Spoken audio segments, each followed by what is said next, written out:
မှတ်တပိုင်းတွေကထူးဆန်းရှမ်းပြတဲ့တူဦးဒီတော်ဘေးမာကြီးရွှေတကုံဖျက်ကိုလက်ရှိမြင်တွေ့ရတဲ့ပုံစံအတိုင်းဖူးမြော်နိုင်တဲ့အထိမိမိကိုယ်လေးချိန်နဲ့ညီမျှတဲ့ရွှေပိတ်တာ25ပိတ်တာလှူဒန်းခဲ့တဲ့ဘယင်မကြီးရှင်စောပုကိုတော့ဟန်တာဝတီဘယင်ရာဇာတစ်တဲ့နဲ့မိဘရဲ့ကောင်ကြီးဒလဒုရမာယာတို့ကမွေးဖွားခဲ့တဲ့တမိတော်တစ်ပါးဖြစ်ပါတယ်သူ့ရဲ့ငယ်အမိကဝိဟာရဒေဝီလို့ခေါ်ပါတယ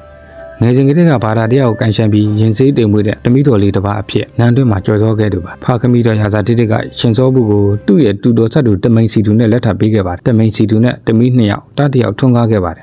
ဒါပေမဲ့အိမ်အောင်ကြပြီး9နှစ်မှာပဲတမိန်စီတူဟာဖျားနာယောဂါနဲ့ကိုယ်လွန်သွားခဲ့ပါတယ်အဲ့ဒီအချိန်မှာအသက်က25နှစ်တာရှိပါသေးတယ်အဲ့ဒါကြောင့်သူ့ရဲ့တမိတဲ့အကိုဖြစ်တဲ့ဗညာရံကခေါ်ယူစောက်စောက်ထားခဲ့ပါတယ်ရှင်စောပုဟာလောကရန်အကြောင်းတရားဓမ္မကိုပုံမူလိုက်စားလာခဲ့ပါတယ်ဘုရင်ရဲ့တမိတော်ဆိုတဲ့အရှိန်ဝါမောင်တော်ရဲ့အနိကဆောက်ရှောက်မှုတွေကြောင့်အေးချမ်းစွာနေခဲ့ရပါတယ်တည့်ရဲ့ဖခမီတော်ဟာတော့တဲ့စင်ကြော့ထွက်ရင်တောစင်ရိုင်းအုပ်နဲ့တွေ့ပြီးခြေထောက်ကိုဆင်ဆွယ်နဲ့ထိုးမိရာကယောဂမပြောင်းနိုင်ပဲဒဏ်ရာနဲ့ပဲနှက်ရဆန်သွားခဲ့ပါတယ်ရာဇာတစ်တဲ့နှက်ရဆန်တော့ညီကိုချင်းချစ်ခင်ခင်လေးကိုမှာကြားခဲ့ပါသေးတယ်မုဒ္ဓမာဇဗညာဇန်ဟာဘယင်ဖြစ်လာခဲ့ပါတယ်ရှင်စောပုရဲ့အလှပရင်ကြီးတွေမှုဟာဟန်တာဝတီနန်းတွင်းမှာဒါမှကပဲအင်းဝနန်းတော်အထိကိုတည်င်းမှုပြန်နေခဲ့တာပါရှင်စောပုဟာဟန်တာဝတီကနေတကုံရွှေတကုံစီတီကိုမကြာခဏတော့ရောက်ဖူးမြော်လေးရှိပါတယ်ရာဇာတစ်တဲ့ဆန်တော်မူပြီးဟန်တာဝတီဟာလည်းအင်အားရောနေလာခြင်းအင်းဝဘယင်ဒီဟာသူဟာရှင်စောပုကိုလိုချင်တာကြောင့်သူ့ရဲ့စစ်မှုနန္ဒတူကိုဖမ်းဆီးခေါ်ဆောင်မှုတာဝန်ပေးခဲ့ပါတယ်တက္ကရာ984ခုပဲရောက်မှာနန္ဒတူဟာဟန်တာဝတီနဲ့တကုံချားက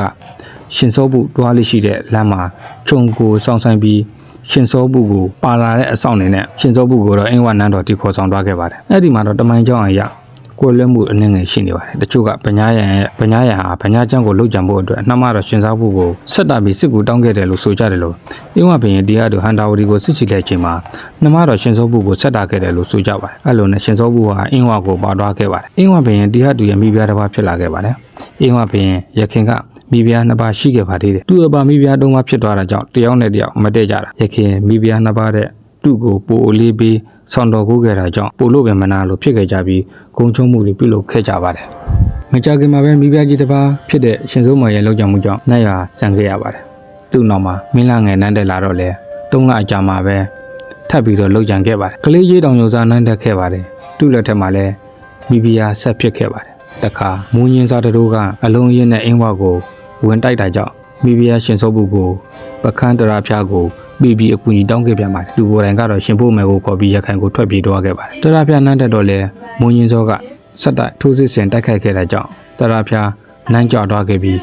မုံရင်စားနန်းတက်ခဲ့ပြန်ပါတယ်တူတက်တော့လဲတခါရှင်စောပုကိုမိဖုရားအဖြစ်လာခဲ့ပြန်ပါတယ်ဒါကြောင့်ရှင်စောပုဟာအင်းဝမှာနေတဲ့အချိန်ဘယင်9ယောက်ရဲ့မိဖုရားဖြစ်ခဲ့ရပါတယ်အင်းဝဘယင်မုံရင်မင်းတရားကြီးကရှင်စောပုကိုချစ်ခင်ပြီးအလေးပေးတာကြောင့်တခါမနာလိုမှုတွေပြန်လဲဖြစ်လာခဲ့ပြန်ပါတယ်အဲ့လိုလောက်ကြံပြောချောမှုတွေကြောင့်မိဖုရားကြီးကလည်းအင်းဝမှာမနေပြောတော့ပဲဟန်တာဝတီပြန်မှုရေးကိုဒါတွေးတော့နေခဲ့ပါတယ်တရက်မှာတော့မြို့အင်းဝမြို့တွင်မှာဟန်တာဝတီကကြွလာတဲ့ရဟန်းနှစ်ပါးရောက်ရှိတည်င်းတုံးနေကြောင်းကြားရတဲ့အတွက်တိုင်းပြည်အခြေအနေကိုတိလို့တဲ့ကြောင့်အင်းကိုစွန့်စားပင့်ခဲ့ပါတယ်အရှင်တော်အဲ့ဒီရဟန်းနှစ်ပါးတဲ့ကတပါးဟာမမင်းသမီးဖြစ်စဉ်ကအန်းခံပေးခဲ့သူအရှင်ဓမ္မဒါရဖြစ်နေခဲ့တာပါဒီလိုနဲ့အဲ့ဒီရဟန်းနှစ်ပါးရဲ့အကူအညီနဲ့ဟန်တာဝတီပြန်ဖို့ကြိုးစားခဲ့ပါတယ်အကြီးဟာမိဖုရားကြီးဟာတူဟန်တန်းဟန်ဆောင်ပြီးနန်းတော်ရဲ့အပြင်ဘက်မှာနေဖို့ကြံစီခဲ့ပါတယ်နန်းတော်ရဲ့အပြင်ကိုရောက်တော့ရဟန်းနှစ်ပါးနဲ့အကူအညီနဲ့လောင်းလေးတစ်ခုပြုလုပ်ပြီးအေယာဝတီမြစ်ကြောင်းအတိုင်းဟန်တာဝတီကိုထွက်ပြေးခဲ့ပါတယ်မိဖုရားထွက်ပြေးသွားတော့အင်းဝဘယင်တည့်တဲ့အချိန်မှာသူလဲအိုပြီးငါလဲအိုပြီးဆိုပြီးလိုက်မဖမ်းခဲ့ပဲလှုပ်ပေးခဲ့လိုက်ပါတယ်တက္ကရာ900အဲ့လိုနဲ့10ရက်အကြာတက္ကရာ992ခုနှစ်မှာဟန်တာဝတီကိုပြန်လည်ရောက်ရှိခဲ့ပါတယ်ဟန်တာဝတီကိုပြန်ရောက်တော့သူ့ရဲ့တမိတဲ့ပွားအကိုတော်ဗညာရံဘယင်ဖြစ်နေပြီးမြစ်စိတ်ကိုကိုယ်တိုင်လာကြိုခဲ့ပါတယ်အဲဒီနောက်နန်းတွင်းကိုခေါ်ဆောင်သွားခဲ့ပြီးနန်းတွင်းမှာလည်းသူ့အတွက်အဆောင်တစ်ခုအမြန်ဆောက်လုပ်စီပြီးစံမြန်းစီခဲ့ပါတယ်ရှင်စောပုဟန်တာဝတီကိုရောက်တော့သူ့အတွက်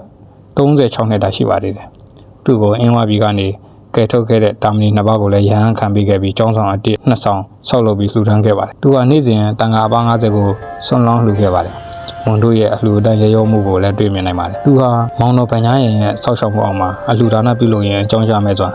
နေခဲ့ရပေမဲ့18နှစ်အကြာတက္ကရာ808ခုနှစ်မှာတော့ဗညာရံကွယ်လွန်သွားခဲ့ပါတယ်ဗညာရံကွယ်လွန်တော့ရှင်စောပုရဲ့သားတော်ဗညာဘလူနန်းတက်ခဲ့ပါတယ် တခါ၄နှစ်အကြာမှာတက္ကရာ812ခုနှစ်မှာ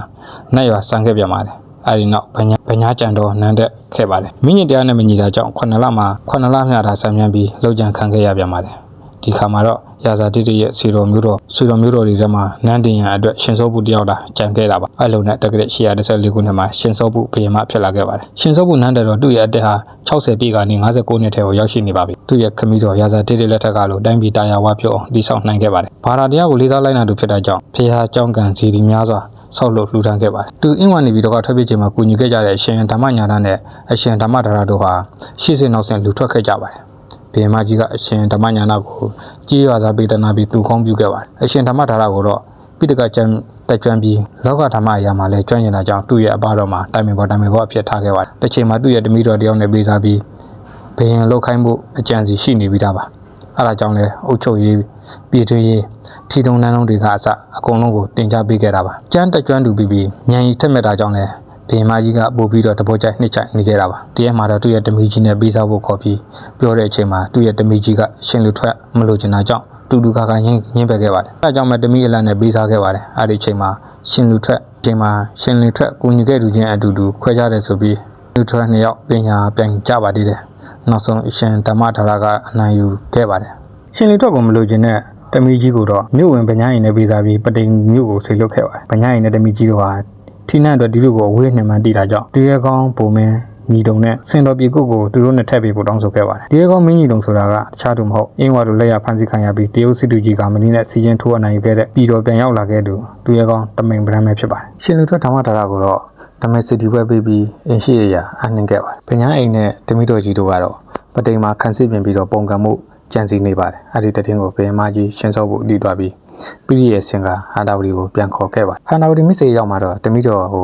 နန်းတွင်းကိုခေါ်ဆိုပြီးတော့တမတ်တော်ဗညာအိမ်ကိုတော့ညစ်စိတ်မှာပဲအကျယ်ကျုံနဲ့ထားခဲ့ပါတယ်တမိတော်ကသူ့ယောက်ျားလောက်ကြမ်းမှဆိုတာကြောင့်စားတော့ဖွယ်ရများကိုသူကိုယ်တိုင်ချက်ပြုတ်ပြီးတော့ကျင်ုံနဲ့ပို့ခိုင်းစေမယ်လို့တောင်းဆိုခဲ့ပါတယ်ဘုရင်မကြီးကခွင့်ပြုခဲ့ပါတယ်ဒါပေမဲ့လည်းအင်ရှိမင်းဖြစ်တဲ့ဓမ္မစီစီတီဒါပေမဲ့လည်းအင်ရှိမင်းသားဓမ္မစီတီရဲ့အကြံစီနဲ့ဗညာအိမ်အစာထဲမှာအစိတ်ကလောက်ကြံခံခဲ့ရပါတယ်ဘုရင်မကြီးကဓမ္မစီတီကို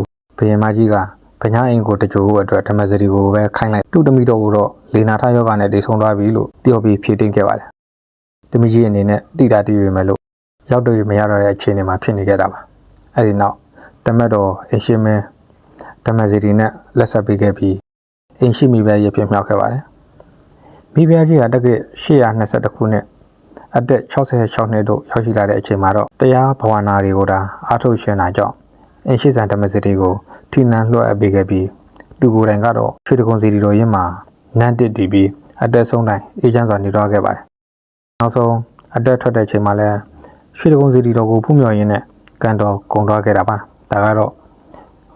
ဘုရင်မကြီးရှင်စောပုရဲ့အကြောင်းကိုပြောပြပေးတာဖြစ်ပါတယ်အဆုံးထိနားထောင်ပေးလို့အားလုံးကိုကျေးဇူးတင်ပါတယ်